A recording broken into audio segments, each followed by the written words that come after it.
Assalamualaikum warahmatullahi wabarakatuh. Perkenalkan, nama saya Laila Tujana. Dan saya Lisa Anggraini. Di sini kami akan mempresentasikan kasus bullying di Riau yang akan dibacakan oleh Lisa. Elva Lestari, umur 16 tahun, siswi di salah satu SMA negeri di Bangkinang, Kampar, Riau, ditemukan tewas tenggelam di sungai.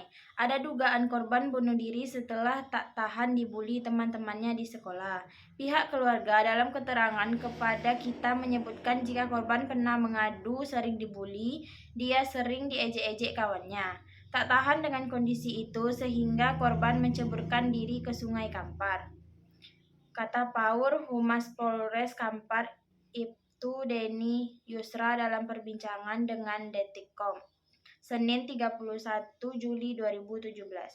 Deni menjelaskan jasad korban yang tenggelam di Sungai Kampar ditemukan warga pada siang tadi sekitar pukul 1.30 WIB. Lokasi penemuan terletak di Desa Batu Belah atau sekitar 1 km dari lokasi korban terjun ke sungai di Desa Kumantan di bagian hulu. Korban tadi sudah dibawa ke RSUD untuk dilakukan visum. Selanjutnya korban diserahkan kepada pihak keluarga, kata Deni.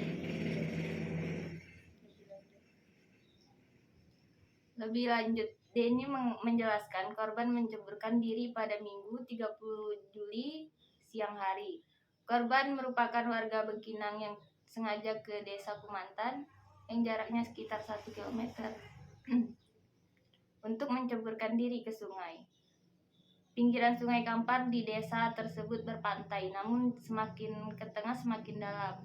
Saat korban akan menuju ke tengah, ada warga yang melihatnya dan sempat dicegah. Namun korban malah menjawab, "Aku mau mati saja." Ketika korban sampai ke tengah sungai, kata Deni, spontan korban pun hanyut. Warga yang melihat itu langsung memberitahu warga lain. Sempat dilakukan pencarian oleh warga dan pihak keluarga. Namun korban baru ditemukan hari ini. Tadi pihak keluarganya menjelaskan ke kita kalau korban selama ini sudah minta pindah sekolah. Alasannya karena korban sering dibully kawan-kawannya, kata Deni.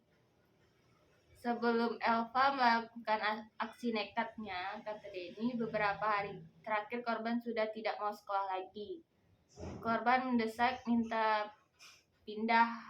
Sebelum Elva melakukan aksi nekatnya, kata Deni, beberapa hari terakhir korban sudah tidak mau sekolah lagi.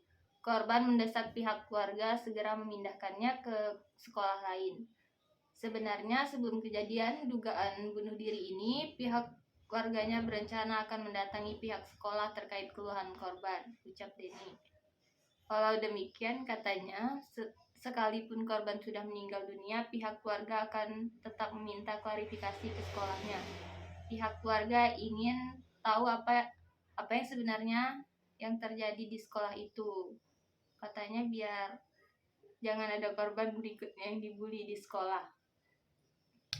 Jadi hasil keputusan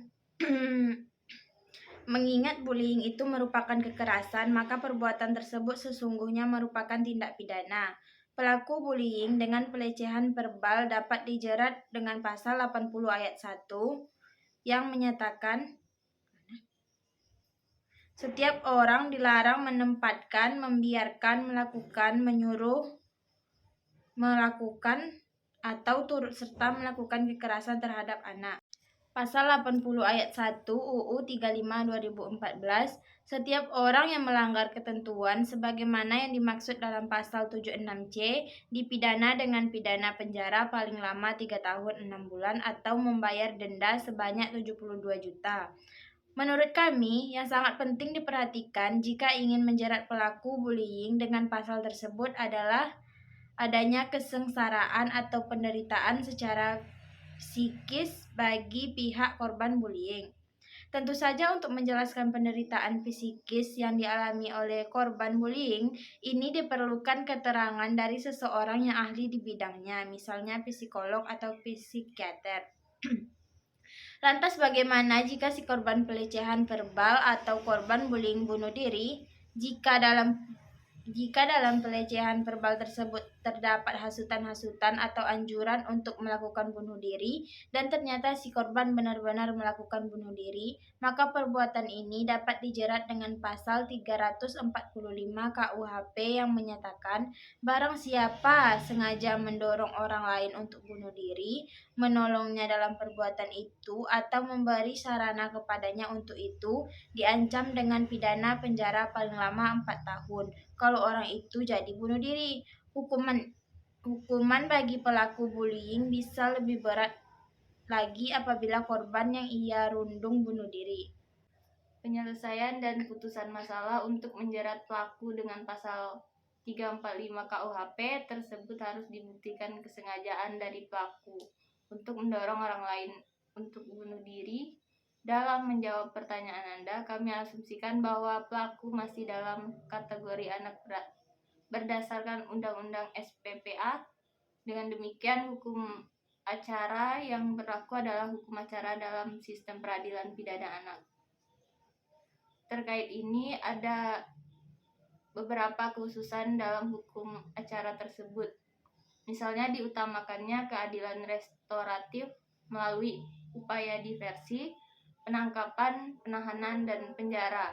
Mungkin upaya terakhir atau ultimum remedium, dan pidana penjara yang dapat dijatuhkan kepada anak paling lama 1,5 dari maksimum ancaman pidana penjara bagi orang dewasa. Baiklah, sekian presentasi yang dapat kami sampaikan. Lebih dan kurang kami mohon maaf. Wabillahi taufiq wal hidayah. Wassalamualaikum warahmatullahi wabarakatuh.